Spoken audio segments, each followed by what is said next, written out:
Hey everybody, let me just make sure the camera is right. There we go.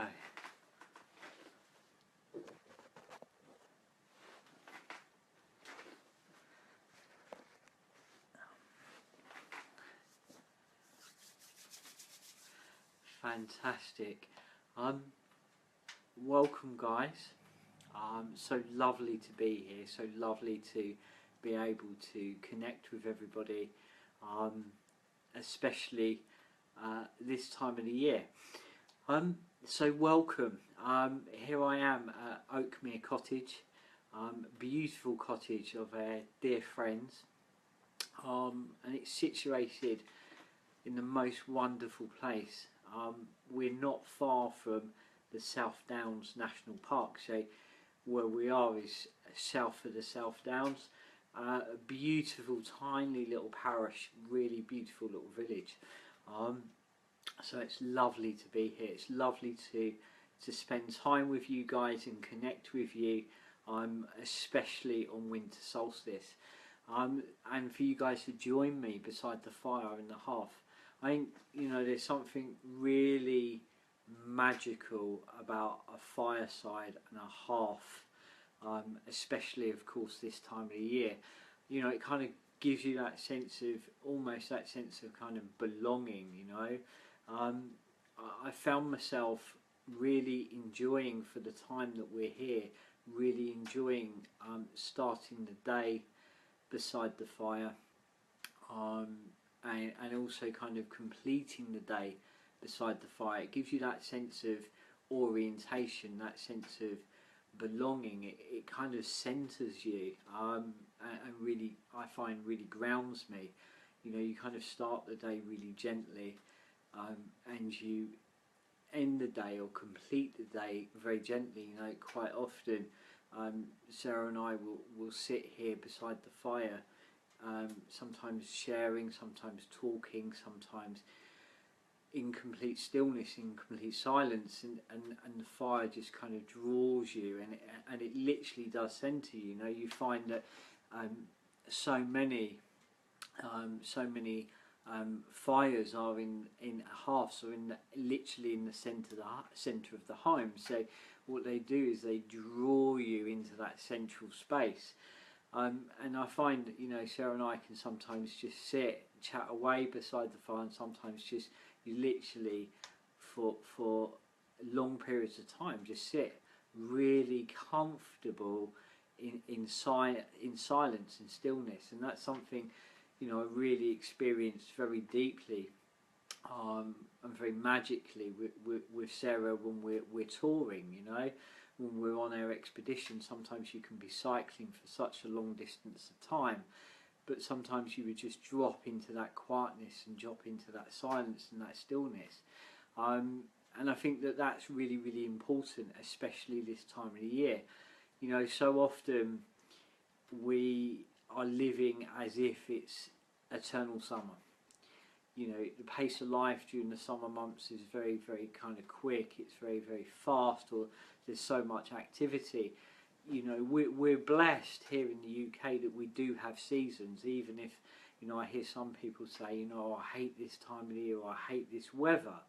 I think there's a beauty to it. You know, I think there's a richness to it, and it bestows many gifts if we can connect with them, if we can kind of see them, if we can kind of feel them. There's many gifts that have been bestowed upon us, and one of those is to slow down. You know, winter is designed for us to slow down. Here we are today on Winter Solstice, and it being the shortest day and the longest night. You know, it gives a sense of literally becoming quieter, becoming still.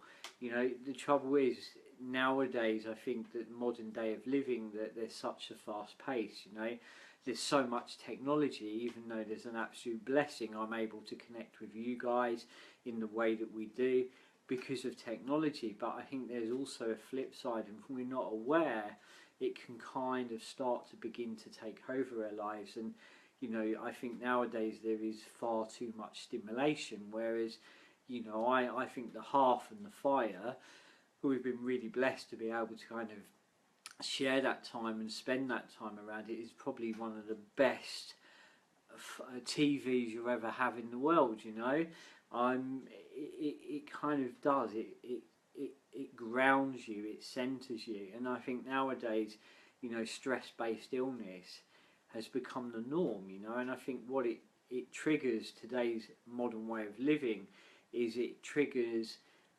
fight or flight mode. You know, almost heightened sensitivity, heightened anxiety, heightened stimulation, which is kind of born out of over stimulation, over noise, over activity, and it moves people into fight or flight mode, you know, which is that raised anxiety, almost heightened and almost like adrenaline, because life is moving too quickly. I think what we've lost is the art of being, and one of the things that I found spending time in the way that we do and the way that we are is that this moves you into being. We've lost the art of being. We've become too kind of wrapped up in doing, but after all, we're human beings, not human doings, you know. And I think that, you know, winter is really calling us to begin to slow down. So we tend to live as if it's eternal summer. You know, I kind of find, you know, with adventuring in the ways that we do, it really does align you deeply to nature and the rhythms of nature. And I think the more that we come away from nature, the more we come away from our natural selves and what's natural to us. The more we become disconnected to that, the more unnatural life becomes, the more disconnected we become, full stop. You know, winter does call us to slow down. As a dear friend says, Matt from Golden Glow, Cycle Recycle, is, you know, we're either moving in time, so you're either moving in time or you're moving through time. And, you know, I really would like to invite all of you to just kind of stop and take a look at where you are in your lives, you know, the way that you're living, and ask yourself, you know, am I in time or am I moving through time? I just want to say a few hellos to many people. Hi Helen, hi Jackie, hi everybody. It's so wonderful that you're joining us.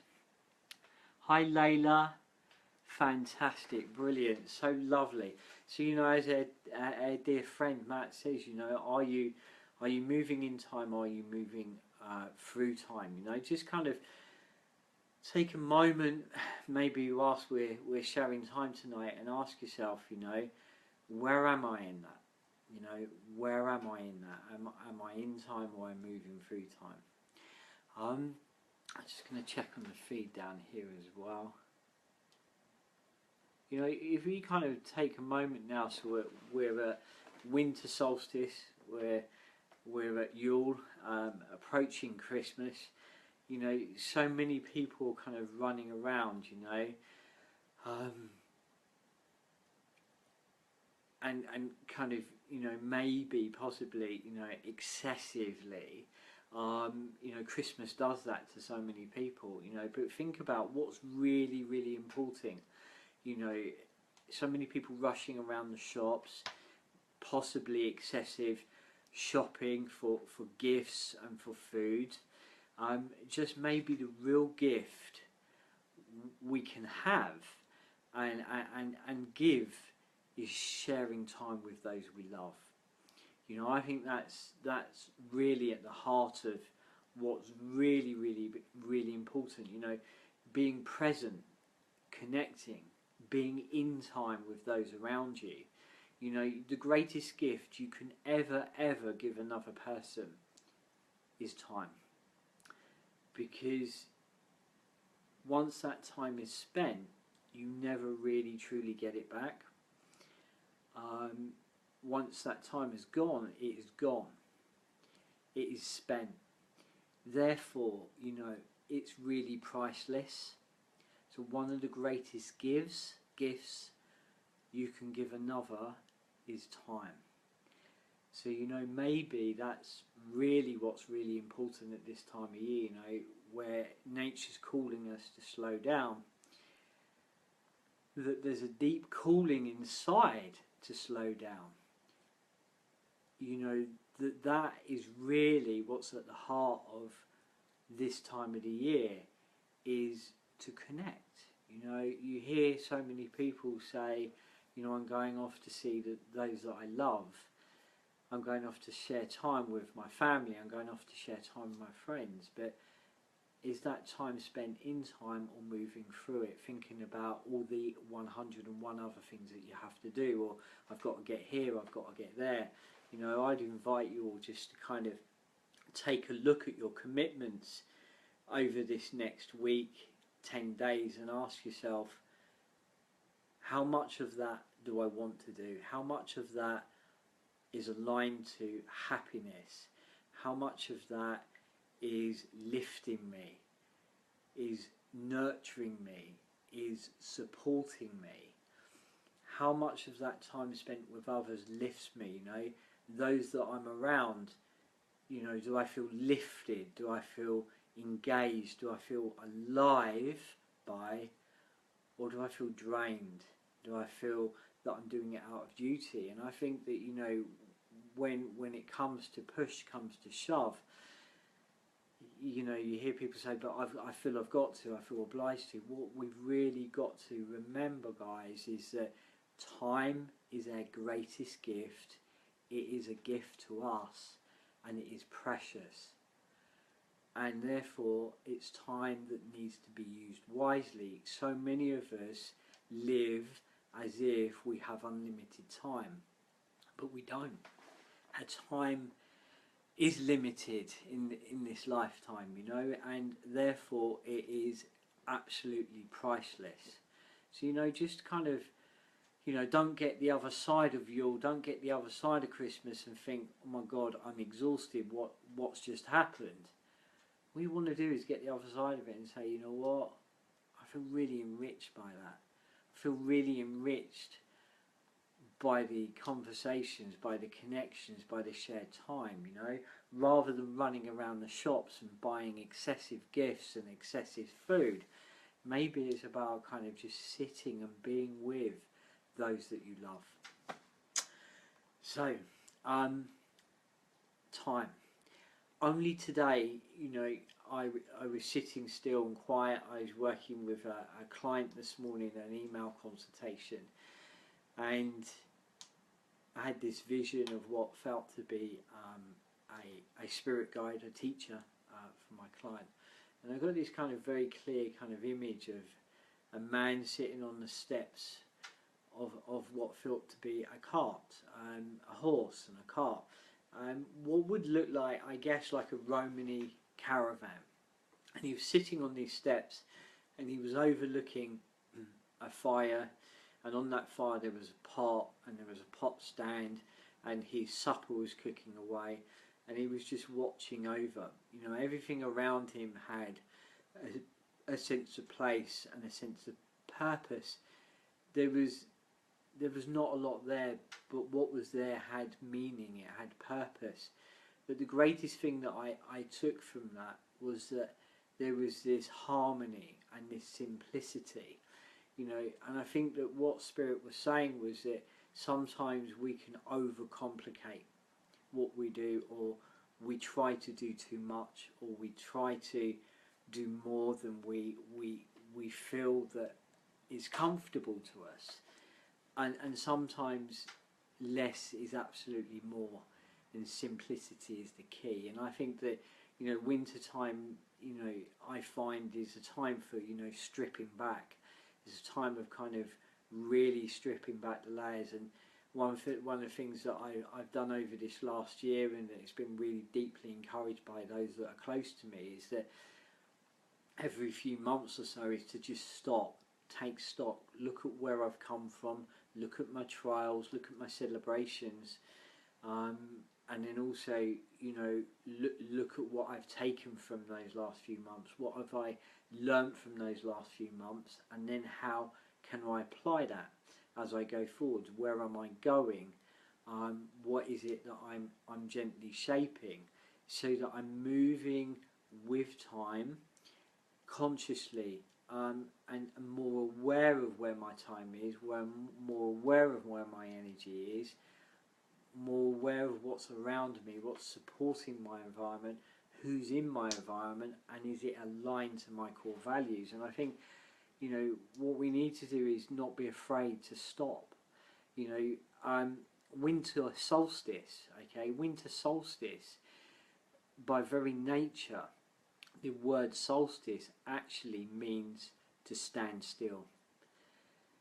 Here in the UK, we're having the shortest day, and the sun, and the longest night, and the sun for the next 4 days actually stays on the same arc.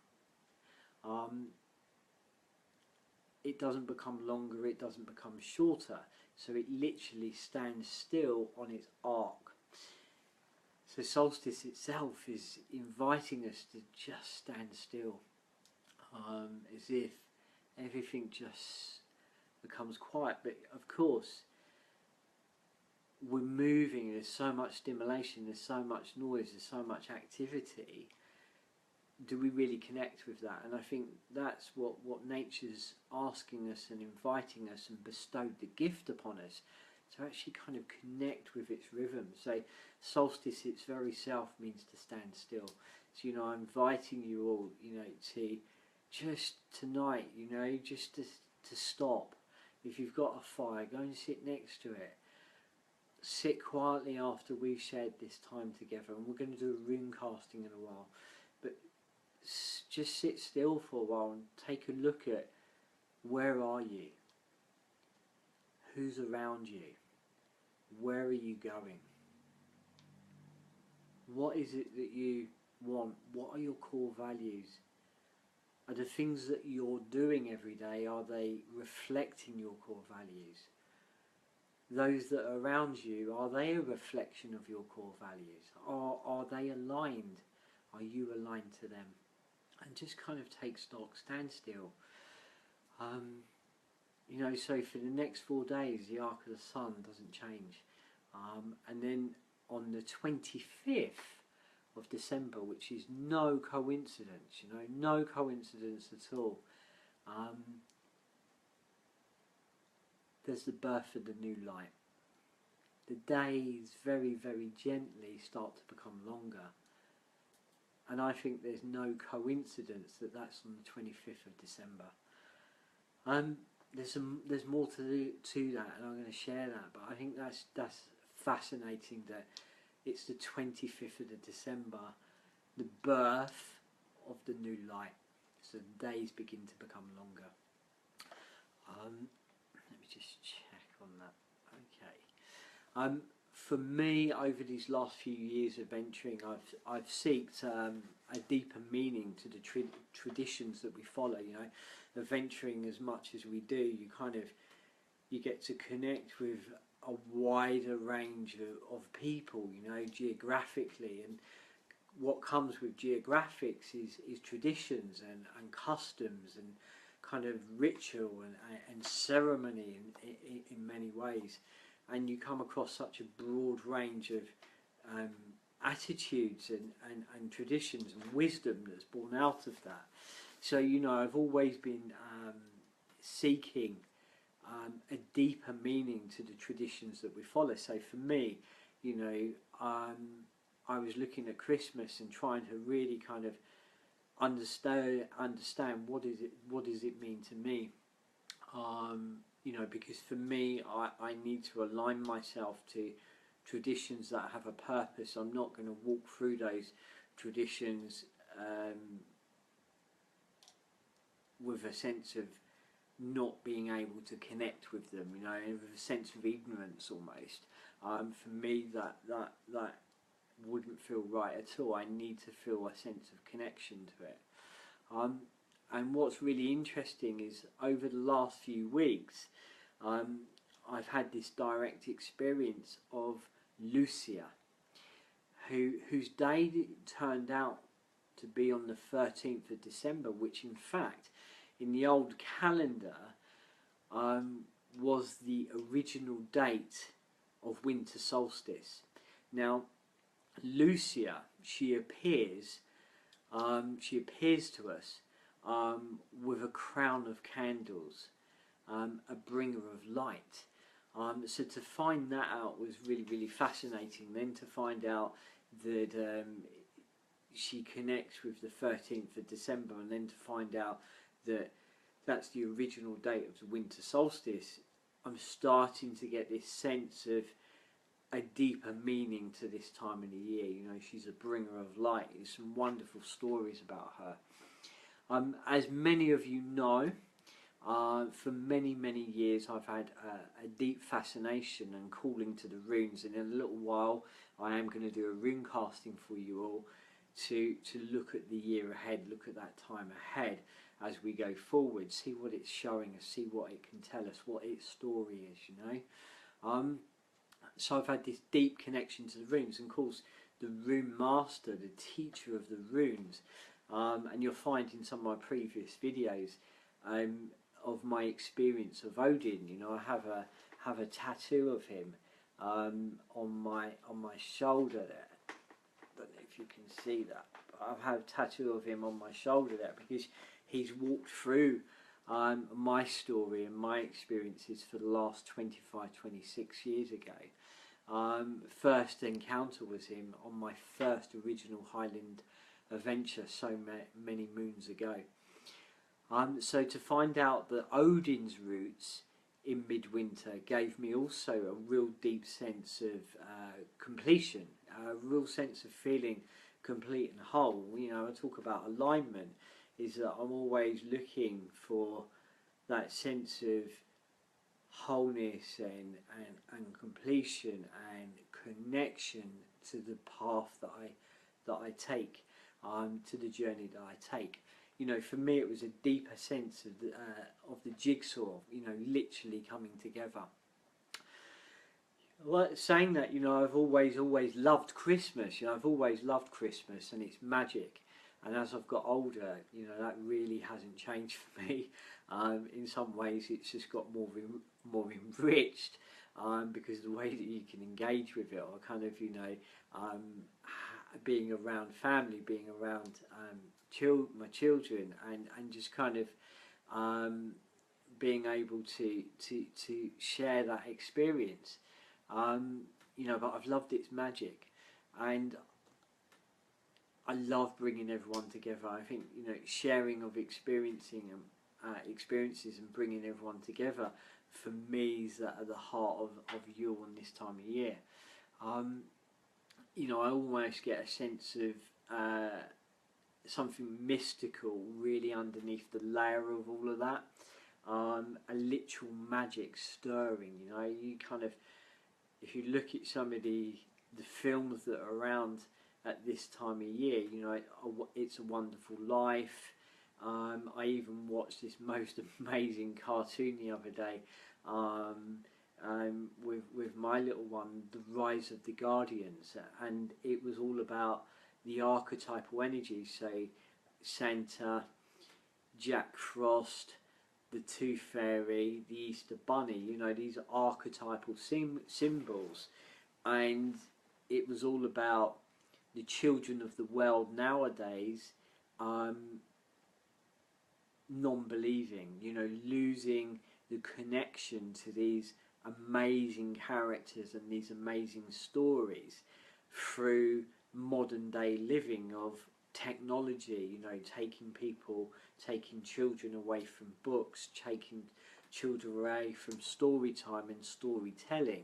And it was an amazing story about how the magic was leaving the world. And I think that, you know, that again for me is at the heart of this, is that, you know, instead of tearing through these experiences and just literally ripping through them and moving through them, is, you know, this time of year is inviting us to connect to something that is so archetypal, and at the heart of it, the magic of the magic of Christmas.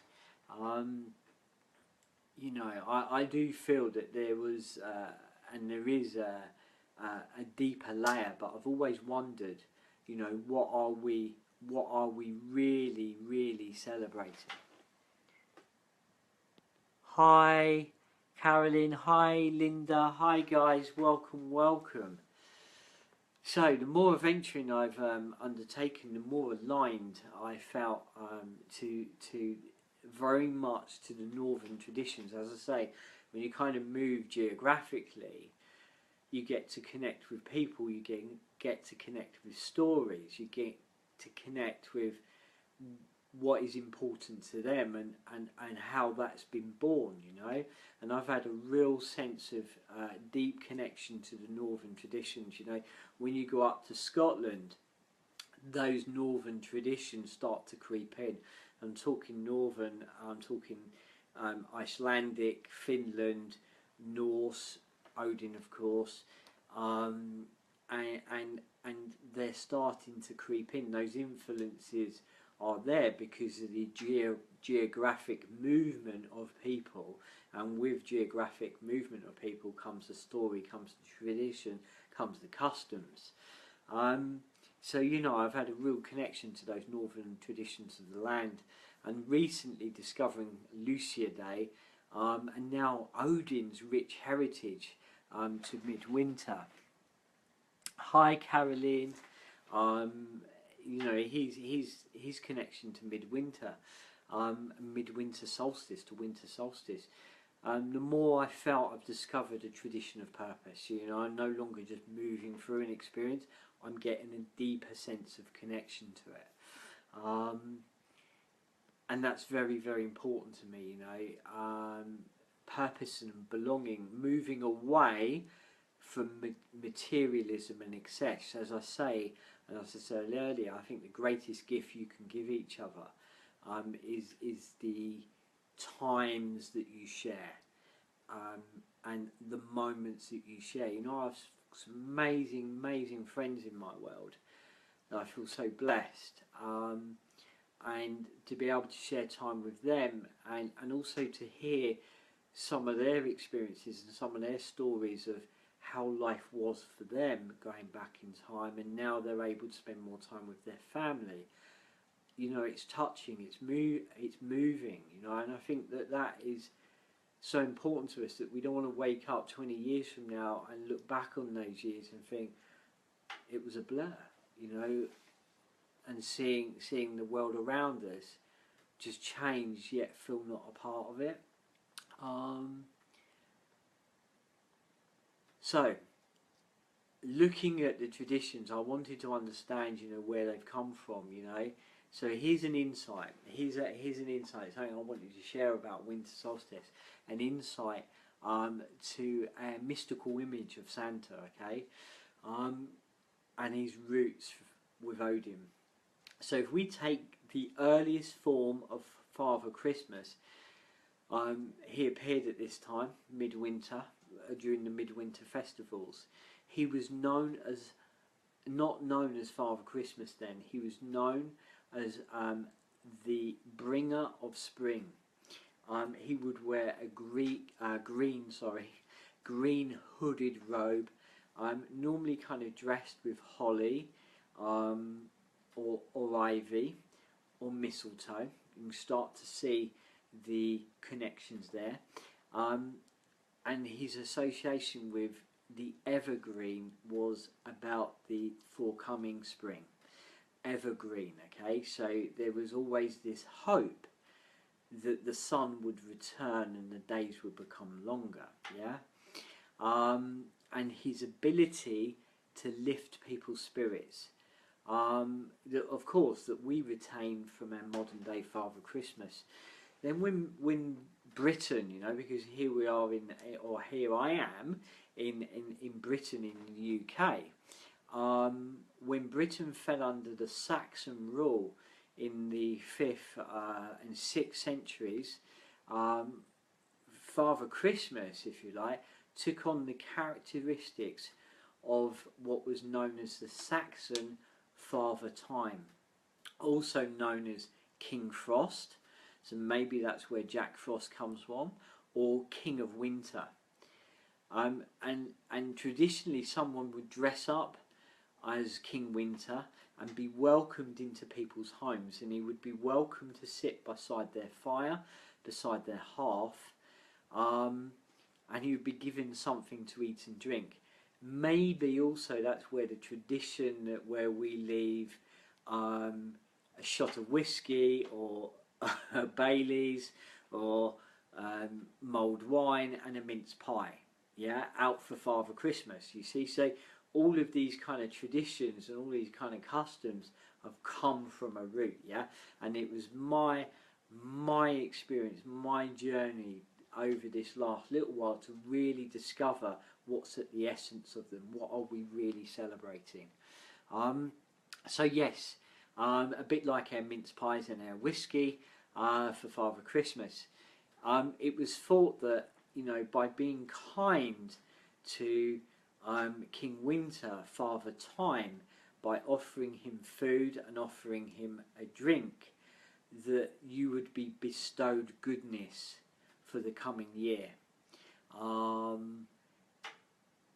People would get something good in return, and they believed that maybe possibly they'd be given a mild winter. Okay, so already there's these associations with receiving good things from this archetypal character. Hi Carol, hi Sammy. So you know the associations are starting to come. They're starting to kind of grow.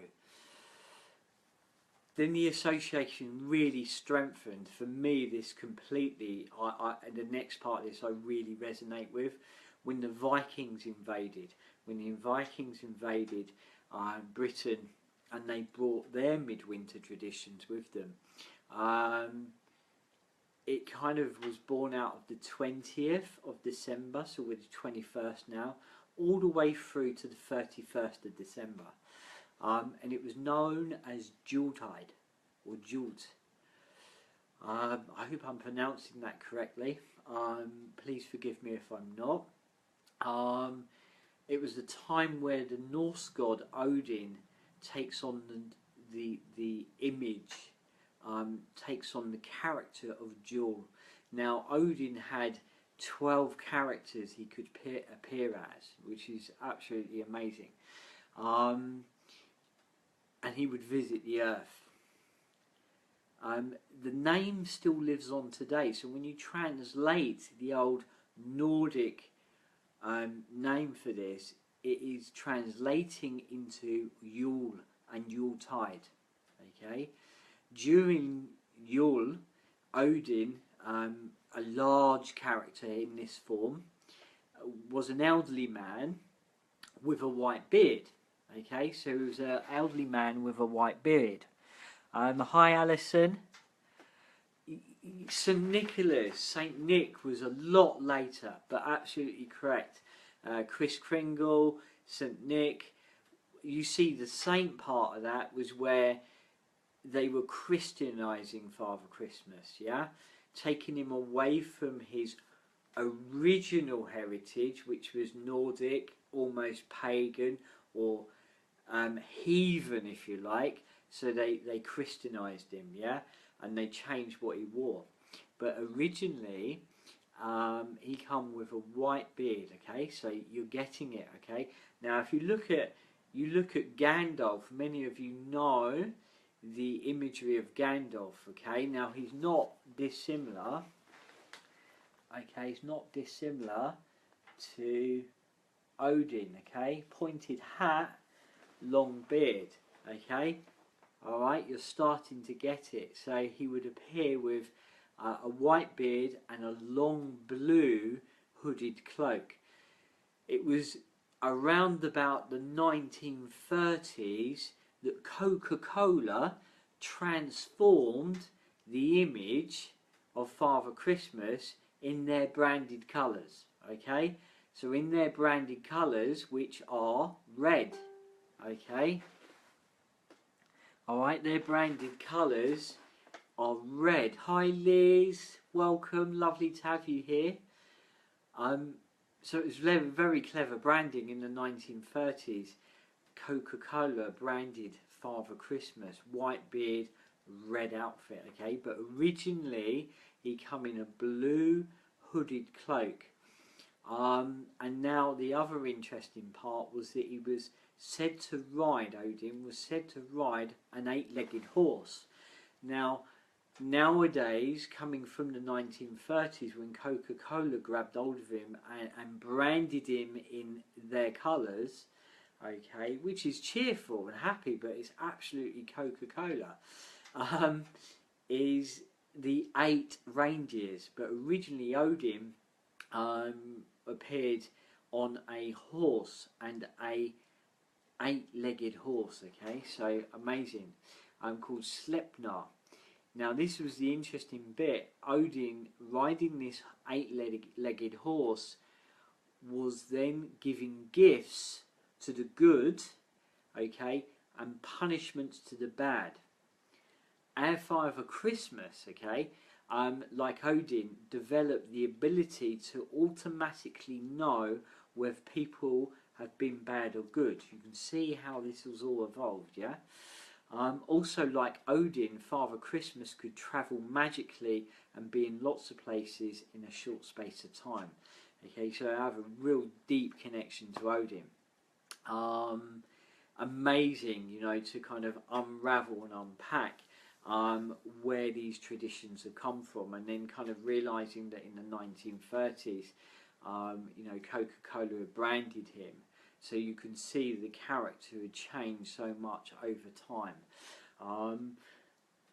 But you know, originally the northern traditions were having the Winter King, the Frost King, Odin, and it's evolved over time.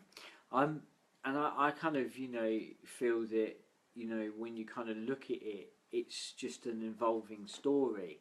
And then it kind of gets geographically changed, or for, you know, the Christian aspect, it becomes Saint Nick, you know, it becomes Christianized, or for Coca-Cola it becomes this branded figure. But you know what I'm trying to say to you is look under the layers, look under the layers, look under the layers, and you'll begin to find the essence. So winter adventuring as well, guys, something I wanted to share with you.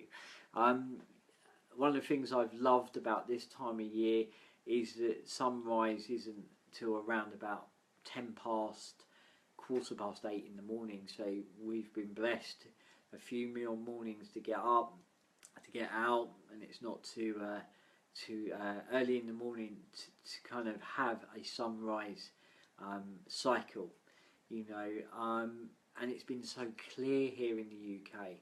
And just of late, seeing the morning star, or even the evening star. I don't know if any of you have seen the morning star or the evening star, which is Venus, just underneath the moon there, just hanging directly underneath has been Venus, which is known as the morning star, the evening star, or I believe the North Star. And it's been just so wonderful to be able to see that. It's just, you know, what a sight. And in the weeks to come, myself and Matt from Golden Glow Cycle Recycle, a dear friend, we are going out across the South Downs, and we're going for a dark sky ride under the cover of darkness to a place called Chantonbury Ring. You know, so when people say, you know, you know, come winter, you know, I always get asked, do you stop adventuring? No, not at all. It changes, you know, it really does change, but there's a different quality to it. You know, the miles are not as far, but at the same time there's such a richness to the experiences you have. You know, I'm able and have been able to kind of leave home, go for a short ride to a lake nearby home, and you know, to see the evening star. So within half an hour of leaving home, I'm out in the middle of nowhere and I'm able to see the evening star, which has been an incredible experience, you know. So you don't have to go far, but you kind of feel almost rejuvenated. And the other thing is, you know, nature has been really still and it has been really, really quiet, and it kind of drops you into that energy, it drops you into that vibration, and almost it does give you a sense of allowing things to dissolve. You know, it's quietening down out there, and if you give it a chance, you'll quieten down too. And I think that it's just about connecting with it. You know, as Matt says, it's about getting up, it's about getting out, and it's about getting connected. You know, and as I was saying earlier, the more we move away from nature, the more disconnected I think we become. So yeah, we're going out across the South Downs to a place called Chanterbury Ring, which has got a huge amount of rich history and heritage, and we are very blessed that we live in an area that we're not far from it, you know, and it is now a national park. And find out this year that it's got dark sky status. So if it's a clear night, as it has been of late, you know, it's going to be amazing. It'll be amazing, full stop, you know, and that's what adventuring is. There's always the unexpected, and that is the beauty of it. And of course, I find that this time of year, rides, you know, some of the best part of those rides is sharing some mulled wine and sharing a mince pie, you know, or coffee and a cake, you know. But it's about the connection with shared experiences, connection to nature. And it will be, you know, around the new moon actually. So it will be darker than dark, and if it's clear, it's going to be a real treat. And as I say, you know, we've had some amazing rides just of late, and twilight rides, you know, everything becoming still and quiet just as it gets dark, and you know, being here, the smell of wood smoke, and looking at the warmly lit cottages, you know, that seem so inviting. It's just really, really magical. And you just kind of feel kind of held and nurtured by that. Let me just pop on another log on the fire as well. It's so lovely to be able to sit by a hearth.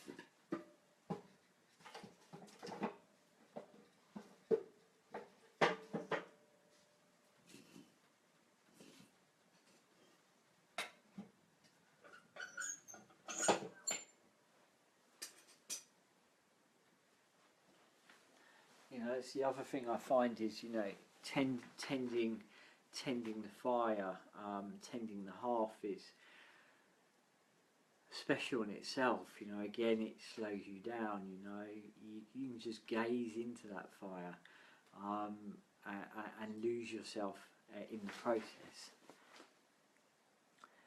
Amy, hi. Happy Yule. Merry Christmas. Happy solstice, guys. Whatever you're celebrating, may you just kind of be with it and connect with it rather than moving through it, you know. But yeah, just beautiful, lovely fire. And the other thing I found is, you know, this time of year when you slow down, it puts you in touch with your body, it puts you in touch with how you're feeling. And I, for a couple of weeks, had been working through quite a cold. You know, one of the things that we all experience this time of year is a cold. And a dear friend of ours, Liz Chikawu, I believe Liz is with us, come and shared some time with us, and she the other day we went off for a little ride together, and found this shop and brought all these ingredients, all these wonderful ingredients such as ginger and lemons and oranges and rosemary and thyme, and come back to our wonderful kitchen and created this most amazing tonic, out of ginger and oranges and lemons and honey and thyme and rosemary, and I'm talking about a big handful of ginger, and cook this up, and within 2 days of taking this tonic in the morning and the evening, my cold completely cleared. It's virtually gone, you know. So again, you know, nature provides if we allow it to, and that's the other thing is, you know, instead of kind of, you know, suffering on, maybe stop, nurture. And I know now, if I ever have a cold, and one of the things that you get through winter adventuring is at some point, you know, being exposed to the environment, if you're not quite looking after yourself. And I find that during this time of the year, as I begin to stop, that I do tend to have a cold, and it's where I'm communicating a lot, I'm consulting a lot, and I get to that point. Whereas now I'm going to go, right, okay, I'm going to grab that handful of ginger, I'm going to grab those lemons, oranges, that rosemary and that thyme, and I could not believe. And it has also got large anti-inflammatory qualities. So, you know, for me, with the challenges I've had with the AS, ginger's a natural anti-inflammatory, just absolutely amazing. So, Liz, beautiful, thank you for that. Amazing. So, in honour of Yule and Odin, at midwinter, let's work a rune, okay? So I want to take a rune for you guys for the coming year, okay? So let's take a rune.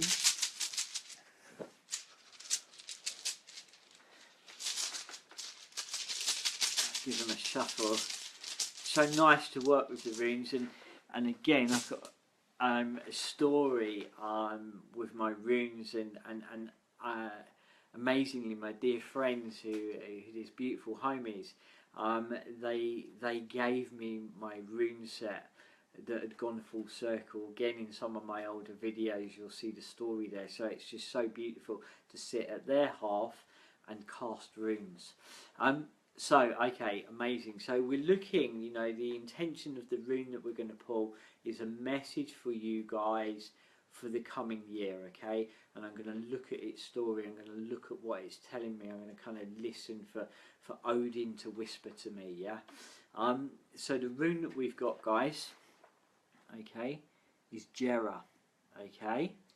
Now this is the harvest rune, and I just feel, wow, if we're looking at the rune for the coming year, okay, and this is the harvest rune, this will say a lot to me. One of the things that it says to me is that, one, all your hard work is going to pay dividends, okay?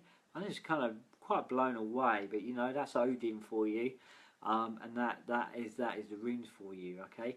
So it's the harvest rune, okay? Now if you think about what we're talking about, okay, solstice, midwinter, the land going to fallow, yeah? The fields all kind of becoming empty, okay? What we need to do is cultivate the land, okay? Plant the seeds, nurture the seeds, and allow the seeds to grow and then harvest, okay? But for us to do that, we need to clear away the old. Okay, we literally need to clear away the old and the unwanted to make room for the harvest to come. So my invitation, Odin's gift to you, is to take a moment, have a look at where you are in your life, who's in your world, are these things aligned, and are they going to support your harvest? And no, with hard work, okay, it will pay dividends. And I'm not talking about hard work in gut-wrenching hard work. I'm talking about kind of honesty with self, okay? Being honest with self, looking at what is around you. Is it nurturing? Is it fostering? Is it supporting? Is it aligned to you, to your core values? Are you aligned to it? And know that all your hard work, all of what you have been previously doing, if it's aligned, absolutely is going to pay dividends. This tells me that 2017 has huge potential to be a year of harvest. Okay, amazing, absolutely special. It reminds me of the Psychard story of harvest. Okay, so it's very, very similar. What we need to do is prepare the ground that we're standing on. So preparation, cultivation, clearing away, mindfulness of the environment, what we're breathing life into, what we are putting energy into grows. Okay, and that in the positive aspect, but also in the negative aspect. Okay, this can be powerful potential. Okay, powerful potential. You know, if you've kind of got a plant that is struggling to grow, and it's being suffocated and it's being suppressed, what we've got to do is we've got to free that plant. You've got to cut away all the energy that is stagnating it, suppressing it. What we've got to do is make light for it to grow. Okay, and then with hard work, honesty, we can cultivate the harvest. Okay, so it's all about kind of being mindful of what you're cultivating. What are you cultivating? What are you breathing life into? Where is your energy going? Yeah, guys, do you have any questions about how that rune can fit and how that rune can work with you?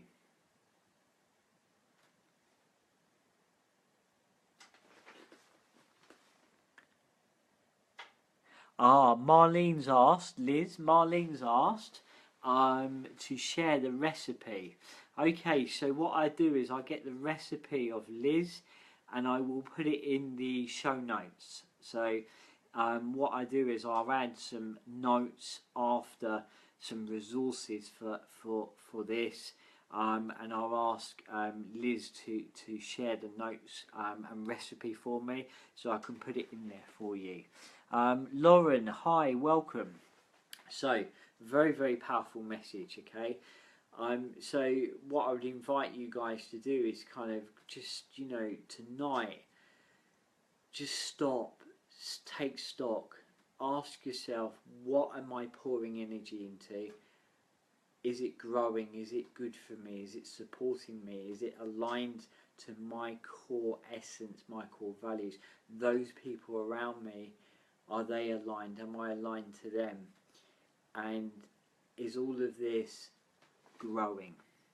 And if not, why not? And what do I need to change? Okay, if not, why not?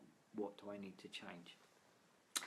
Okay, so for me, I celebrate Yule. I am absolutely very mindful of this rune. I'm going to share with you, you'll see up in the top of the half there, there is a hip flask. Okay,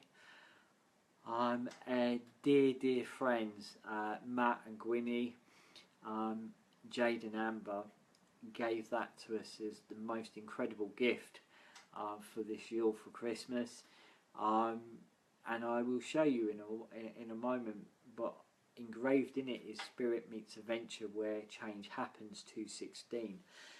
And I'm really aware that, you know, what we pour energy into can grow, you know, and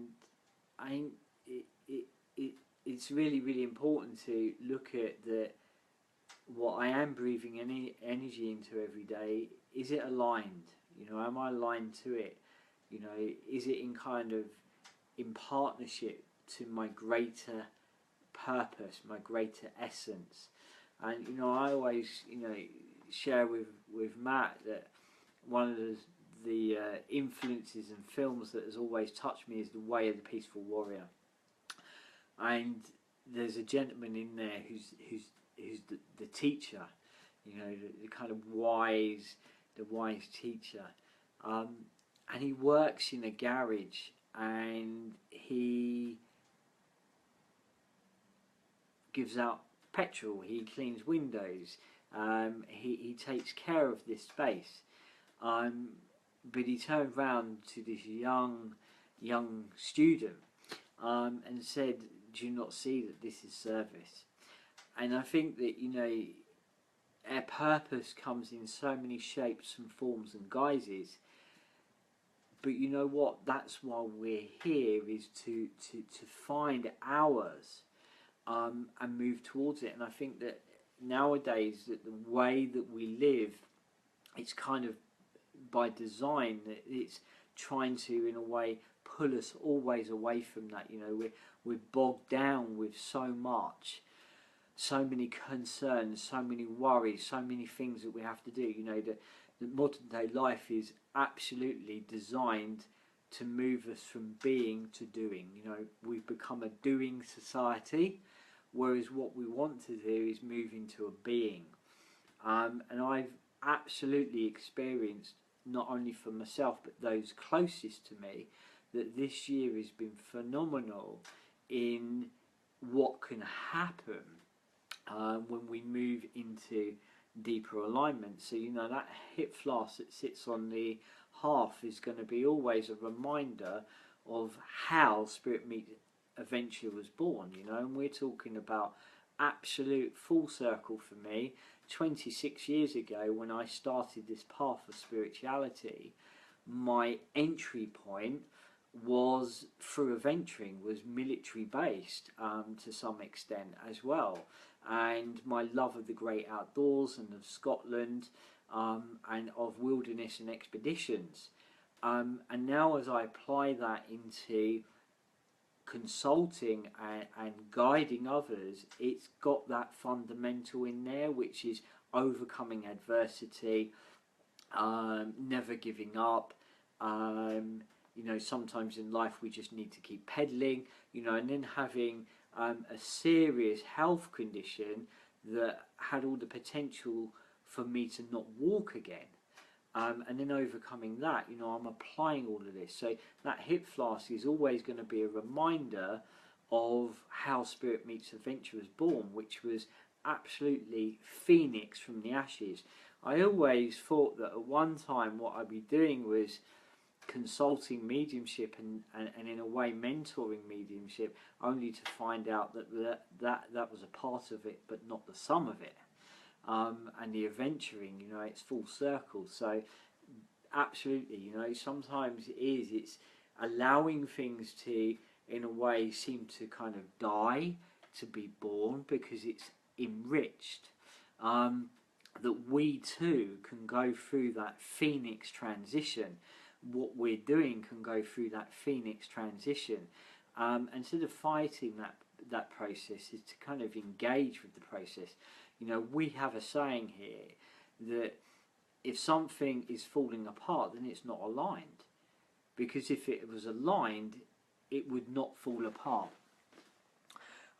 Kim says, you're such a positive man with an amazing positive message that you share with us all. Thank you, Kim. You're absolutely, you know, welcome. For me, this is what it's about. This is my purpose, I guess. And, you know, I'm around some amazing people that, you know, believe. And I know that, you know, one of the things that Sarah said and one of the things that Matt said so often is it's all about kind of leaving people in a better place than when you find them. And I've always remembered that. They said it to me in two different ways, but I've always remembered that. And I think that's what all of this is about. And this is what our journey is about. Everybody's journey is about kind of leaving each other and the world around you in a better place than when you found it. And that's at the heart of it. So yeah, you see that hip flask. Wonderful gift, and what I'd like to do is, you know, raise pour a dram for myself, for Sarah, for all of you, and let's kind of raise a toast to our coming time, to the days becoming longer, and I'd like to kind of leave you all with a wonderful poem, a wonderful few thoughts around solstice and what it all means. But let me show you this hip flask. That fire is just beautiful.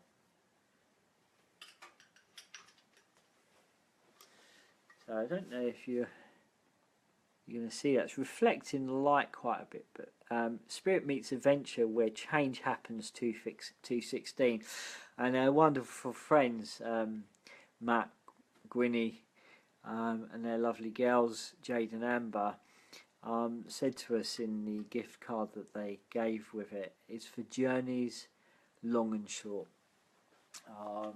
and during the winter time, believe me, this will be a welcome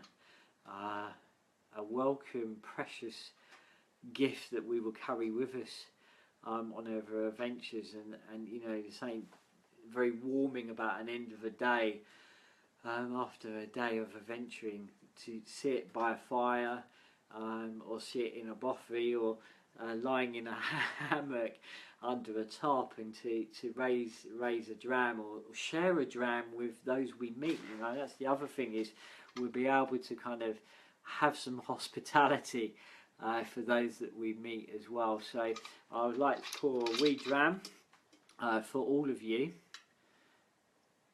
and one for Sarah as well.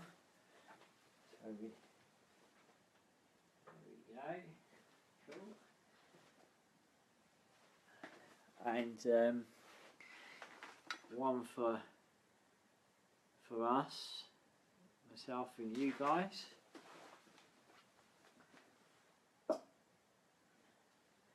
And also to your family, to those that you love, and also to Odin, to Matt, to Gwynny, to all those that I've shared so many experiences with, to all the guys that we met in Scotland. And one of the guys that we met in Scotland, a guy called Craig, wherever you are, Craig, here's to you as well. But one of the things that he said to Sarah and I is that we asked him, you know, where was he going, and he looked at me with a big cheeky smile and he said, destination unknown. He'd been cycling for the last 7.5 months. He started off here in the UK, not too many miles from where I am right now in Brighton, and where we bumped into him was not far from Fort William, so just on the outskirts of Fort William. So he cycled such huge distance, but he left us saying that his destination was unknown. At that point he had been cycling for 7.5 months. So here's to Odin. It is said that Odin is a wanderer.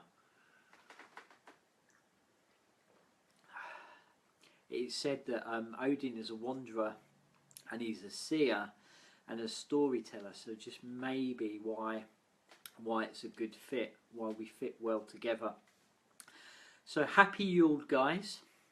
I hope you have a visit from Odin, and he bestows you a gift. Remember your rune, okay?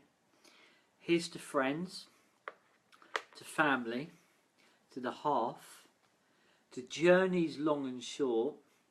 Hail Odin. A beautiful spiced rum as well. Thanks, guys. In the words of a fellow adventurer and druid, a lady called Liv Talk, this is what I would like to leave you with. Whatever your light, if it be fairy, if it be flame, filament, inferno, light it and send it blazing into this winter solstice night. A hat tip to the shortest, darkest, deepest day, the returning sun and all those I love. So here's to long journeys, short journeys. Wherever they take you guys, may they have heart, may they have meaning, may they have purpose. I'll see you all very, very soon. Thank you for sharing the fire with me. If you have any questions for the next 5 minutes or so, let us just explore those questions for the next 5 minutes or so. And then I'll be all seeing you all on the other side of Yule into the new year. Myself and Sarah and all of us here are going to take a little bit of a break. We're going to go off and do some winter adventuring, share that time with each other around the fire and the hearth. We've got our Under Darkness Chantonbury adventure to have, and we're going to capture some footage of that as well. But if you've got any questions, I'll happily have a look at them for the next 5 minutes or so. Sometime I'd love a reading again, such lovely words. Perfect, fantastic. So we are in January going to be running another spirit event. We're going to be holding another one. If you look on the page, you'll see there's a few dates already set up, and we're also going to be holding a workshop which is all about your inner compass and consulting the innate directly. For those that you are trying to work out where you are, where you're going, I'd absolutely encourage all of you to come to that workshop. But we will be doing another Spirit Messages event in January as well. But it's been a real honour, guys, and I thank you again for sharing the journeys that we share together, sharing the adventures. And you know, just remember one thing tonight, you know, is that as you end this, you know, just take a moment to reflect on where your time is, where your energy goes. Is it in alignment? Those people around you, are they in alignment with you? Are you in alignment with them? You know, think about the harvest rune, you know, where you put your time and energy, it fosters and in a positive way or even a negative way, it supports where your energy goes. What you're pouring an energy into grows, if that be positive or that be negative. And I think this is an opportunity to stop, take stock of that, and as we move into Yule, you know, let it have heart. You know, the greatest gift that you can ever give another is your time and connection. I'm going to leave that with you. I'm going to leave the fire with you and the spirit of the fire, and I'm going to wish you all a very, very happy Yule. Take care, guys. Thank you for joining me. Bye bye.